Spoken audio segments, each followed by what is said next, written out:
So just to end, Phil, on this topic with the last statement on this, the Magic do need a point guard. They need. I know you said a playmaker. We could put that in as a point guard playmaker Positions are fuzzy, but yes, they need someone that can just calm them down and organize them. It's honestly because you it's alluded to this, Phil, many many times with me and on your show that the Magic were looking at Jalen Suggs to be that point guard, and he's not taking the bull by the horns and leading the it's charge not his there. game. It's not Yeah, his game. right. So that's it. He's a spot. He's Jalen Suggs is an elite 3-and-D player, and that's Right. that's what he's going to be. And He that's can get fine. that's But and they that's need a fine. point guard. That's fine. But that's the problem when And Gary Harris is Phillips is also a not 3-and-D. producing Fultz either. is He's done. Fultz is He gone. can't Like, shoot. don't assume Yeah, Fultz is back. yeah, Yeah. he's done. So they need to find a point guard. So do you look for the point guard position in with this shifty, crafty guy too? Or do you look for two different guys with you pick up a point guard and you pick up a shooter? Because the way you're talking, what happened today with Weltman is that they're not really going to make too many moves. They're trying to keep the team together, which is good and dandy. But again, Yeah. it does. You need that shooter and that point guard. So I love so this team. I hope they so keep it so together. so I look. I've been knee deep in the playoffs. I have not like done my deep dive into what the Magic should do in the offseason. So this is very subject to change as we get through the Sure. next few months and I think about things. My ideal summer for the Magic is you add a playmaking guard to the starting lineup. So you're taking Gary Harris's spot and giving it to a playmaking guard, who could create his own shot, work off the dribble, organize, all play off the ball too. Anthony Simons is a great example of the kind of Anthony Simons, D'Angelo Russell, Tyus Jones, those kind of guards that can handle the ball, organize, but also work off the ball so that Paolo and Franz can be lead ball handlers too. So that's kind of what I'm looking for first. The next thing I'm looking for is two solid role players off the bench. I'm not sure what they need to be yet. One of them probably needs to be a shooter, but two solid role players off the bench. So I'm really only looking to add But could that three. be Howard and Black again? It could be Howard or Black. Exact. It absolutely could be. So to me, I'm really looking for the Magic to add three solid rotation players, and then they will probably need to add a third center. If they keep Wendell Carter, they need a third center anyway because Goga Bitadze is gone. So you're really only looking at adding four total players. They only added three last year, so it's not like we're expecting these sweeping changes, and I wouldn't expect sweeping changes from the team. That's just not how they operate. They're going to look to make some tweaks. They're going to use the resources they have to make some tweaks. The real question for the Magic, and I really liked what Jeff Weltman said during the exit interviews today. Um, the real question for the Magic is how much are they willing to compromise their defense to Mm. add the shooting that they want? So how much are they willing to compromise or risk? Maybe might be the right. Compromise is the right word. How much are they willing to compromise bringing in a bad defender who fills that shooting or that role? Because like all these players we've talked about are not good defenders. They're not as good defenders as Gary Harris. Malik Monk, not, improving, but not a great defender. D'Angelo Russell, not a good defender. Tyus Jones is too small for what the Magic usually like from a point guard. Anthony Simons has not proven he can defend at all if that's the direction they want to go. CJ McCollum has never been a good defender, and he's big for a point guard, but he's a bit undersized otherwise. And especially paired with Jalen Suggs, who's also 6'3", 6'4", gives you a little bit of a smaller backcourt. Um, how much are the Magic willing to compromise that, or how much do the Magic feel like they can cover for that to add the shooting that they're looking for, to add that shooter that they need? That to me is the big question of the Magic's offseason. Waltman was ready with the stat. The Magic were 14th in the league in 3-point field goal percentage after January 1st. So it's not like they're terrible shooters. They had a lot of shooters who were improved. To me, the problem is more about volume. But obviously in the playoffs, they couldn't shoot. So we all know the Magic need to shoot better and need more consistent 3-point shooting. You need shooters with some gravity to help Paolo and Franz get downhill. Maybe if Jalen Suggs has a second year shooting 38, 39%, he gets a little bit more gravity. If Franz Wagner bounces back to 35, 36% like he was his first two seasons, maybe that changes the floor a little bit. Paolo improves as a three-point shooter. I loved how his three-point shot developed throughout the course of the series. Um, that changes some things too. You add another guard who could shoot. You may not need a whole lot to be a better shooting team. And to, if the Magic, honestly, like if the Magic play the way that they played, but shoot 37% from three instead of 35, that's probably two more threes per game. That changes the whole picture. That changes everything for this team. And so it feels like, what Weltman said at exit interviews is we're going to be guided by our North Star, our togetherness, our culture. That's what's going to guide a lot of the decisions that we're going to be making throughout the offseason. But how much are they willing to compromise that? Or how much are they willing to say, okay, this guy, because there's no perfect player out there. There is no perfect player that checks every box the Magic wants. So they got to decide what's most important and what they can, again, compromise on. That's kind of the battle line. That's kind of the big decision tree that Jeff Weltman's going to have to make. And obviously, if he compromises the wrong thing, this whole thing could collapse very quickly. If they make the right choice, they add the right guy, they learn how to cover for that player's weaknesses, things could get very, very good very, very quickly. And so there are a lot of questions facing this Magic team, and nothing is guaranteed. There's no guarantee that they repeat this next year. So they got to make the right choice. They got to do the research, and they got to find the right players and the right people to help fill out this roster. Last thing, the Olympics are coming up, obviously this summer, and if you can correct me if I'm wrong. Paolo will be playing in that. No, nope. He is. Okay.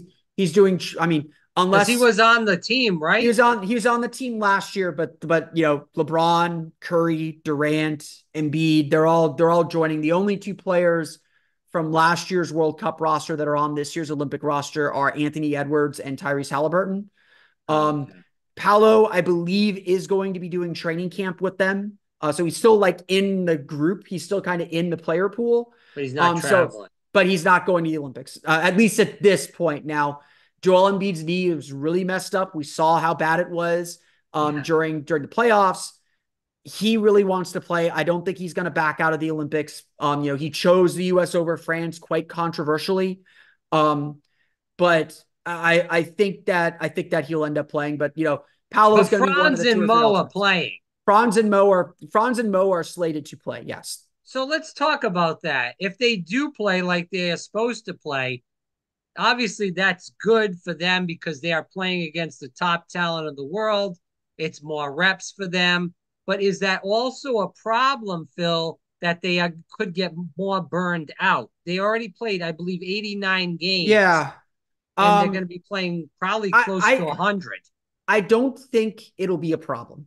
They're used to this at this point of playing these games. Unlike the FIBA World Cup, the Olympics is and Eurobasket for that matter. The Olympics are a much smaller competition. There's only 12 teams instead of 32. So you're playing far fewer games, and the tournament itself is shorter. On top of all this, do the Magic want them to play almost 100 games this year? The Magic want them to. I mean, it's honestly, they're playing pickup anyway.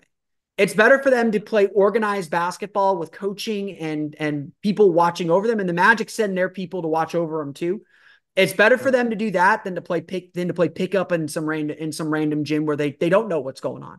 And they're going to be, playing again in big time games. Like I know Franz didn't have the greatest game 7, but no one should be worried that he can show up in big games. He's done it on the international level. And so he's going to be looking for some redemption. They want to defend their gold medal. They won the gold medal at the World Cup. They want to win the gold in the Olympics. On top of all this, and I think this is the more important point, the FIBA World Cup ended about 2 weeks before training camp. It happened very, very late in the summer. The Olympics this year are earlier than normal. Usually the Olympics start like August 8th, like second week of August. The Olympics this year actually end the second week of August. They start in late July. So, Franz and Mo are going to get a couple weeks. They both said we're going to get away from basketball for a couple weeks. We're just, not going to touch a basketball. We're just going to kind of chill. Germany's already qualified, so they don't have to go through a qualifying tournament like Goga Batadze does with Georgia. I think they get training camp in late June. They play a couple exhibition games in London in July, and then they're right into the tournament in Paris. And then come August 12th, they'll have a full month to decompress, get themselves ready. They'll be back in time for Labor Day when teams usually start coming back for voluntary workouts at the facility and start working out together a little bit more. They're not going to miss any of that. It's fine. Like, this is part of the summer. I always love seeing guys play FIBA basketball. It helped Paolo Banchero immeasurably this year. It's ultimately good for them to be playing these games. Again, there's always an injury risk, but there's an injury risk with everything they do. I'd rather them play organized games than playing pickup. So just to put the cap on this, you do believe that Mo is coming back on the team option, and so is Ingles, correct? I'm 50-50 on Ingles. Okay. I I think if the Magic waive Ingles, to me, that signals they're about to do something big because they need the money. Otherwise, I don't know why you would let him go. Yeah, Because at the very least, leadership. it's the leadership, but at the very, I mean, and this is just the nature of the offseason. At the very least, he's an $11 million trade chip that you can move. Like, if you need to move some money, he is money you can move and get someone of value, even if it's at the deadline. So that is something to consider as well. Okay. Again, Philip Rossman Reich, Locked On Magic on all your podcasting sites, and also the OrlandoMagicDaily.com for some very good stories. There's a big story about Franz that you just wrote today. I'm going to read that when we get off here. And Phil, keep up the great work. It's always a pleasure. And I really hope, and I'm going to keep being a pain in the ass and pestering your ass to Yeah. do some of these spaces, because I think a lot of people want to talk to you that are Magic fans, and I know people love hearing what you got to say on the Magic. And as the Well, draft comes and free agency, and Give the me, a little bit of time to decompress. I may try and schedule spaces for later this week. I'm that'd be still kind good. of, mapping out what the rest of the week looks like. Tomorrow is I'm not working day. Like, I need, like, I took a 5:50 flight from Cleveland today. Whoa. I tried really hard to be back in town for exit interviews. I got back at like 12:30. It's been a day for me. I'm gonna need some. I'm taking a day for me tomorrow. I'm gonna decompress. I got a lot of work to do first, but I'm gonna decompress a little bit. So when you were going to Cleveland, just so listeners and viewers know this, because you went there, I believe, 4 times. I did, When or three yeah, times, but yes. 3 times, excuse me, for 3 different games. Yeah. Anyways, regardless, were you staying at the same hotel No, or I no? mean, no, as a team, no. No, no, no, no, not the team hotel. I I'm flip saying we. between there are two hotels that are literally across the street from the arena. I flip between those two hotels, just depending on which Is one it was. is it nice over there? Or is it a It little is nice. shady? I like Cleveland. I don't hate Cleveland. The area that I was staying at, right downtown. There's a lot of good restaurants. A good little nightlife scene. The baseball stadium, Progressive Field, is right across. Is in the same is connected to Rocket Mortgage Fieldhouse. I like Cleveland. Every time I've gone to Cleveland a couple times, I've never had a bad time in Cleveland. It's got all the usual problems that cities have, but I really enjoyed my time in Cleveland. I have nothing bad to say about Cleveland other than the distance walking from the Magic locker room to the media room is way too far. But that's more of a media complaint than anything else. Now, just the last comment. This is just kind of for me, but when you were over there, obviously you were doing media work, so you weren't like repping a Magic jersey or running around with all your Magic paraphernalia. How were Magic fans treated? Obviously, there weren't tons of them, but I'm sure Yeah, you I ran mean, into a I didn't. couple. Yeah, I ran into a couple. There's a lot more blue in the building than you think. As far as Really? yeah, especially Game 7. Game 7, there was a very large section of a lot of it was family, but fans and family right behind the Magic bench. When the Magic were up 18, they let everybody know about it. Like they were loud "Let's go Magic" chants. Cleveland fans were very uneasy at that point. Yeah, I'm sure there's some light ribbing. I've heard some bad things on the internet, but there's always bad things on the internet. But I never heard of anything bad between Cavs fans or Magic fans. When I told people I was media covering the Magic, a lot of people were like, "Oh, that's great. Well, welcome. You guys have a really fun young team. It should be a good Oh, series." So nice. it's I look usually when I come out of a series as a fan, I despise the team that beat the Magic. I have nothing but respect for what the Cavs did and the way that they played. And obviously I know that fan base is under a lot of pressure and that team is under a lot of pressure. There's a lot of frustration with how their season went.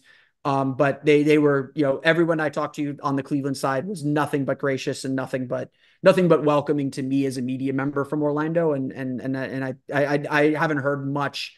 I'm sure some people had some bad experiences, but even watching some Magic fans walking around the field house, I didn't see anyone harassing them or making them feel unwelcomed, which is a good thing.